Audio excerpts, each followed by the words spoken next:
channel 250. And please remember to download both the BarnBurner and Zingo TV apps in their respective app stores on iOS and Android devices. And while you download, please make sure to rate and leave a comment. Both apps are 100% free. And Zingo TV is also available on Google Chromecast, Amazon Fire, and Fire TV sticks, as well as Roku and Roku sticks. And they're also available on all smart TVs 2016 and forward. And now let's get right into Leafs Forever for today, where I'm joined again by our wonderful co-host, Mark Freitas. Mark, say hello to the audience. Hello, everybody. Hope everyone enjoyed that game tonight. What the heck was that? We need to get into this right away. Yeah, not a good game. And there's a few guys to point out. There's a lot of guys to point out for that matter. But there's a lot of guys to point out, but you know I'm going to kick off this show, Andrew. I'm sorry. There's one guy that needs to be held accountable. Absolutely. And that is the goaltender. Yep. Frederick Anderson.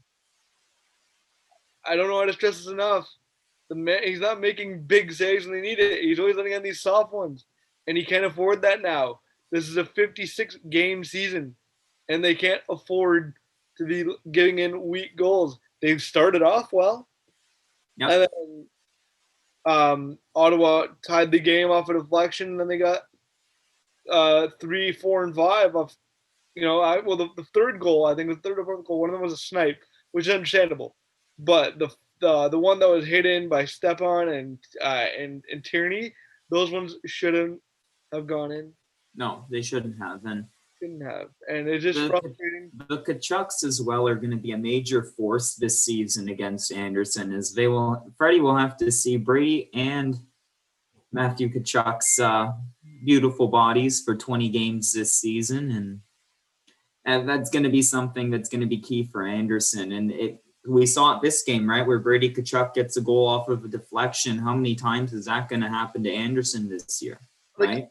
I understand if you can't see the puck and it gets in you, it gets by, whatever. But you have to make some key saves when you need it. They finally get the lead 2-1. Should have held it down there. Should have made some big saves and he didn't. Yeah. I don't know what they're gonna do tomorrow. The fact that Ottawa too only got really 20, 23 shots too just signifies it. 24 shots. He made 19 saves, 24 shots. Thank you. And I mean, I'd say go with Campbell tomorrow, but you know what? It's like we talked about before coming on air. Fred didn't face a lot of shots. Yeah, you could go back with him. I guess I think if Ottawa goes back with Murray, you go with Fred. If Ottawa goes with Hogberg, you go with Campbell. Yeah, I agree, and I think that's what both teams are kind of looking at right here, because both goalies did not get a lot of shots on net. Obviously, Murray only really had to face about 21, 22 shots, and Anderson obviously faced a 24 and only made 19 saves. So do you look, though, at Freddie's 19 saves and think, do I want to play him again the very next day against the same team that just lit me up for 5 goals?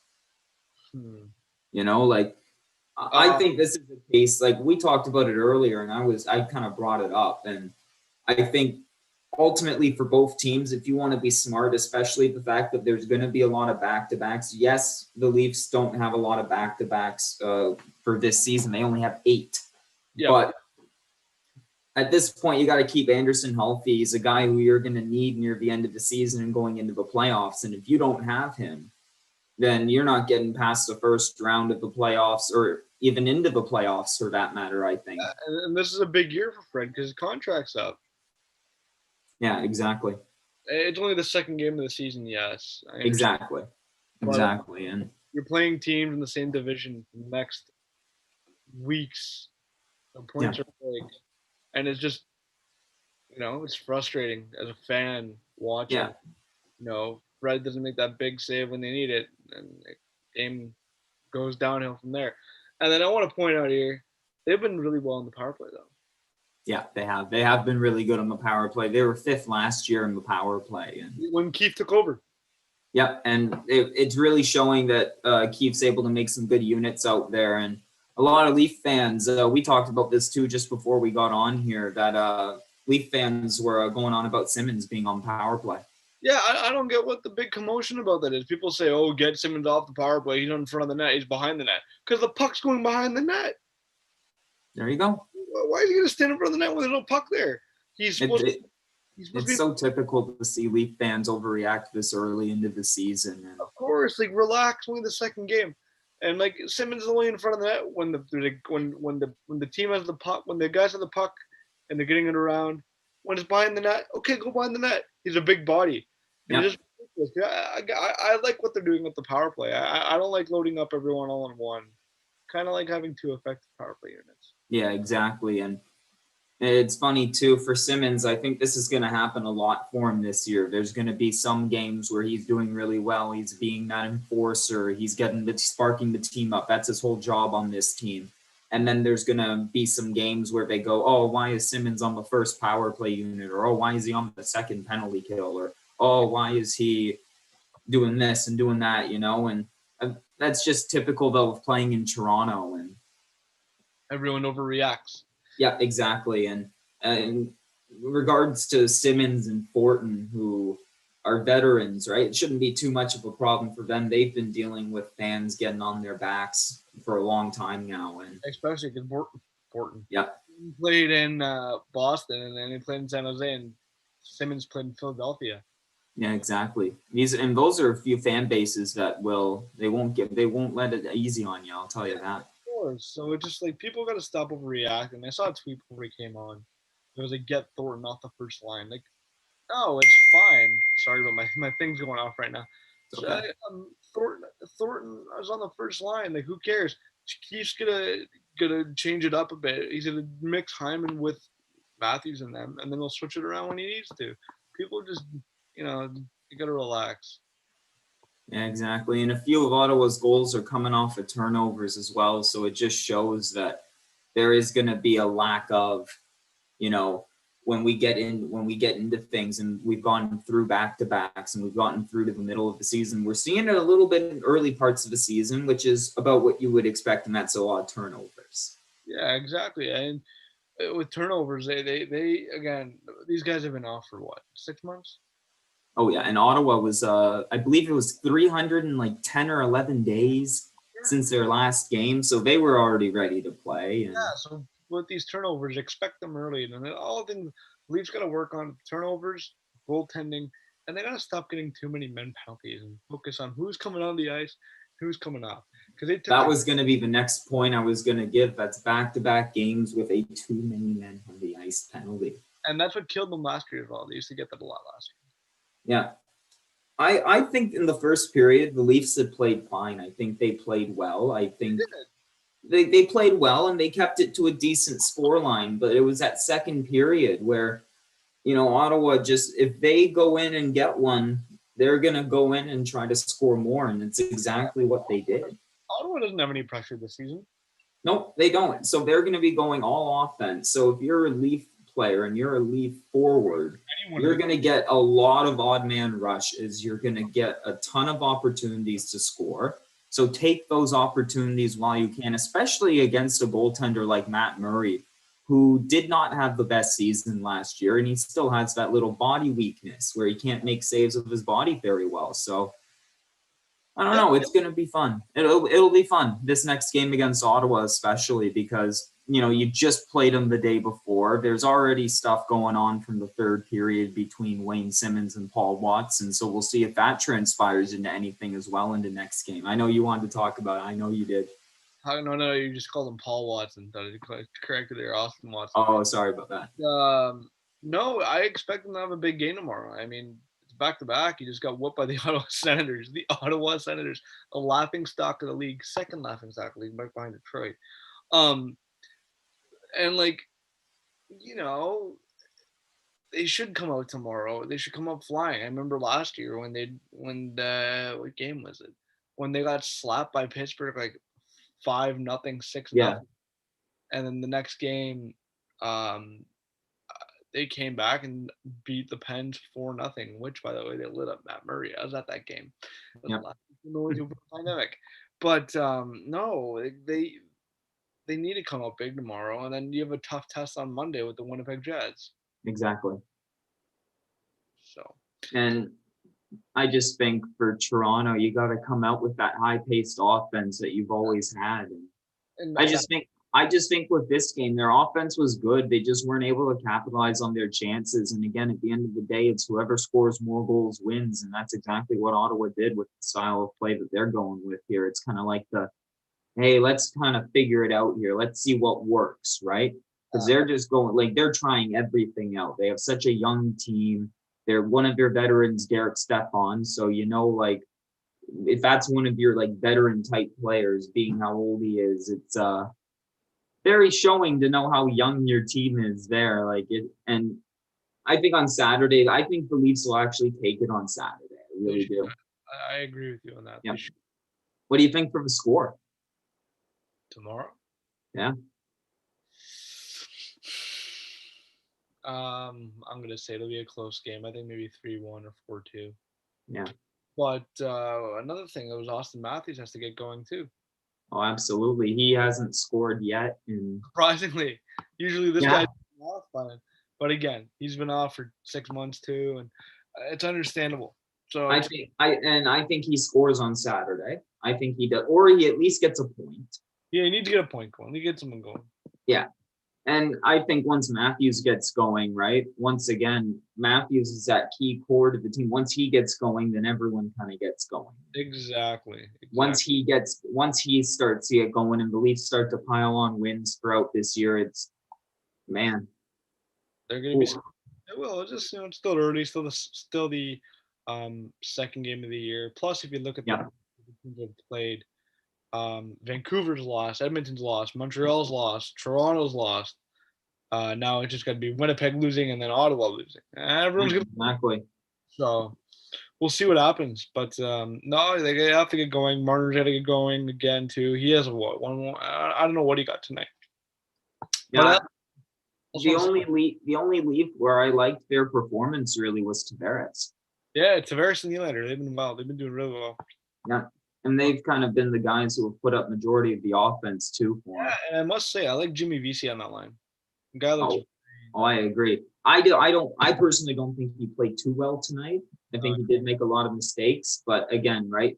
Vesey being one of the new guys to come into Toronto, and it like you said, and you've said a couple times now, it's only game 2 of the season. So for Vesey, for guys like Vesey who have just come into Toronto and it's their like first season there, and he's coming in with a week of training camp.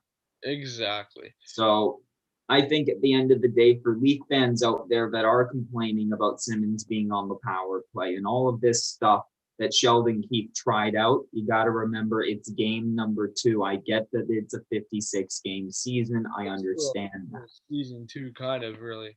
Yeah. And it's not like a 48-game season where you start off slow, you're done. This is 56. Yeah. Exactly. And I just think a lot of these guys, a lot of the new guys coming into new teams are going to struggle the first 5 games of the season. It's inevitable. But once Vesey gets into the system and finds his role, I think he'll be great. Exactly. He'll be a third-line guy for sure. He's on the second line right now, so I think he'll end up being a third-line guy, though. Yeah, at the end of the day, like near the end of the season, he'll end up being a third-line guy. We'll see. We'll see what Sheldon Keefe decides to do though for tomorrow night. Exactly. Like I'm cool with Campbell starts too, but if they go with Murray, then you go with Anderson. It's only fair. Yeah, exactly. And the matchup game there. But, I think too, we don't find out who both teams start until right before. Right before. We'll find out early in the afternoon, maybe. I hope so. Running into game time, we'll see. I hope you are right. Now, going off of the Leafs for just a second here, we're going to get into the other games that happened today in the NHL. Chicago took on Tampa Bay 5-2 for Tampa Bay against Chicago, and given up 10 goals in 2 games. Yep, 10 goals in their last 2, and again, Chicago obviously has only scored really 3. Yeah, the Hawks are going to struggle this year. I mean, if I'm Patrick Kane now, I get out now. Send Kane to Buffalo. Send him home. I like the old school of Chicago, the team that was winning cups. But now that you got Jonathan Taves on the LTIR, and your 2 best guys out there are Kane and DeBrincat, right? Yeah. I like Patrick Kane as a hockey player. I think he's great, but at the end of the day, he's not going to carry your team to probably a playoff spot, to be honest. I think he's going to miss Taves too this year. Yeah, especially with the division that they're in too. We kind of already know who's locking up that division, if we're perfectly honest. Yeah, and it's sad that Chicago had to play Tampa the first couple of games, but I mean, yeah, I mean, for Tampa Bay, right? Like they're that team that's going to win that division clear and outright from projections, and we'll just see if they're going to be able to do that throughout. Now, the Battle of Pennsylvania. Ooh, the Philadelphia Flyers. Philadelphia Flyers were taking on the Pittsburgh Penguins tonight, and the final score in that one is Philly will start off the season 2-0 with, yes, 5-2 final score. Connect me with a hat trick. That guy is going to be a stud. Very good hockey player. Very good. Toronto draft pick too, must I say, but we traded that pick. But that guy is on fire. He's going to be something in Philly. This is the first hat trick too of the young season as well. Yeah, the first one. Could be many more this year. No, Philly's going to win that division, I think, too. Who's in that division with Philly? Tampa's not in there with them, are they? It is Philly. I believe it's Philly, Washington, the Islanders, Bruins, Devils, Rangers, Sabres, and Penguins. Philly's winning that division. I say Philly or the Islanders. I give it to those. Yeah, Islanders are going to be a sleeper. I give it to those two as like the top two seeds. I won't put them in any order yet, just because it's still early. No, Philly's a good team. Philly's a very good team. They're just going to keep on rolling. Carter Hart dude's going to be a star. Reminds me of a young Carey Price. So, the next two we got Washington and Buffalo. Yeah. Washington got the win again because they played last night. Buffalo 0-2, so not a good start for Jack Eichel and Taylor Hall and the Buffalo organization. And Taylor Hall in this game, like he still played decently well. He got an assist, but he did hit the post in this game. Did he? 1-1. No, yeah, Hall and Eichel, they have to get going for Buffalo. The thing with Buffalo is they are missing goaltending here. They don't have goaltending. I'm just looking at the scores here. They don't have goaltending, and that's going to be a key for them in that division. I think they're going to struggle. So they need to get that going for them. Yeah, and especially, like, again, with the division that they're in, right? Like, this is, like, it may seem like an only two-team racehorse here, but you look at teams like Washington and Boston and even the Rangers and the Devils, right? Like, those are some pretty good teams. I'm not going to count the Penguins really in here because I don't think they're going to do that well this year. Yeah. But you look at all the teams in this East Division, and the Buffalo Sabres look like the worst team in that division. No, the New Jersey Devils. And it's just because to me, I look at it and I think you have Eichel and Taylor Hall. Yeah, so they that's it. We'll see how they do. Let's go on to our next game though. I think here, Colorado and St. Louis. Now take this in. Colorado's up 5-0 right now. They just scored again. Nazem Kadri just scored on the power play, getting me those fantasy points. By the way, shout out to Naz. No, Colorado's gonna be a force too. So, like example, St. Louis just played Colorado Wednesday. Yeah. Mm-hmm. St. Louis won, and Colorado played bad. Vice versa today. That's gonna happen for Toronto tomorrow. And that's gonna happen a lot this season. I would not be surprised that the Leafs, they have 8 back-to-backs. I just wouldn't be surprised if they tie most of them. Yeah. Yeah, I really wouldn't be surprised, especially with a lot of the teams in the NHL right now. They have back-to-backs throughout the majority of the season, and a lot of them, if they end up being like ties, like let's say St. Louis takes one game, Colorado takes the other game, et cetera, for all the other teams. Yeah. Then we may be looking at a lot of tiebreakers going into the playoffs, and that's going to lead to a lot more games near the end of the season that actually really matter, because every game this year is a division game essentially. Exactly. Just, you know what though, it's still early to get into that talk, so we'll get into that more down the line on this show. Absolutely. But, far from that, if example, so they played Ottawa tonight. Ottawa's a weaker team. Toronto should have won this game. These are easy 2 points you could easily get. Yeah. On paper it looks easy. In real life, it's different. So yeah, exactly. Oh man. It is And if I'm a Leaf fan again, right, I'm not worrying about this game. You have another one against the same team wash it off. within 24 hours. Yeah, exactly. Wash this game off. Wash it off. Go wash your face. Stop crying, Leaf fans. You are going to probably win the next one. My opinion, again, you're going to win 4-2 or 4-1. Yeah, I expect dominance tomorrow. Dominance. Oh, absolutely. Keep yelling at them before the game starts. Now we're just going to get into very quickly before we end off the show here. We're going to be talking about the games going on tomorrow night. We have all new teams. Well, some new teams playing new teams, obviously. And the first game tomorrow, 1 p.m., Boston, New Jersey. That's a rematch of It's a rematch. yesterday. Halak is in that, not Rask. Boston wins that easily. New Jersey struggling. I'm sorry, but Bruins are going to steamroll those guys. Alrighty, prediction style here. We're doing it. San Jose Sharks, Arizona Coyotes, 4 p.m. tomorrow. Who's taking it? Ooh, Sharks again. I think they go back-to-back wins. Also, can we talk about those beautiful Arizona Coyote jerseys? Yes, please. Beautiful. Yes, please. I'm looking forward to seeing the reverse retros. By the Best way, jerseys in the league. I'm waiting for the reverse retro jerseys to be worn by every NHL team. I want to see those beautiful Calgary Flames rusty jerseys. I haven't seen those yet, but hopefully we'll see those soon. I'm looking forward to it. I hope tomorrow Ottawa wears the reverse retros. We must also say Ottawa's jerseys, fantastic. I love the 90s look on them, and I'm glad they're back. But what's the next game for tomorrow? Next game for tomorrow, my friend, Carolina Hurricanes, Detroit Red Wings, 7 p.m. Back again. Are they going to the Reimer or Mrazek? Right now, it does not say. I think Carolina wins. Detroit's still struggling. Montreal, Edmonton, tomorrow, 7 p.m. Connor McDavid against the Montreal Canadiens. That should be a good game. I'm hyped to see both. That's going to be a very intense game, very fast, back and forth. And we got that, like 7-8 times this year? That'll be. I'm going to go with, I think, Edmonton to shootout. Ooh. The Battle of New York, Islanders, Rangers, tomorrow, 7. The Rangers bounce back because they got spanked. I just snorted on. I agree. I agree with you 100%. I think the score in that one, though, is going to be like 4-1. Man, okay. Lafreniere scores.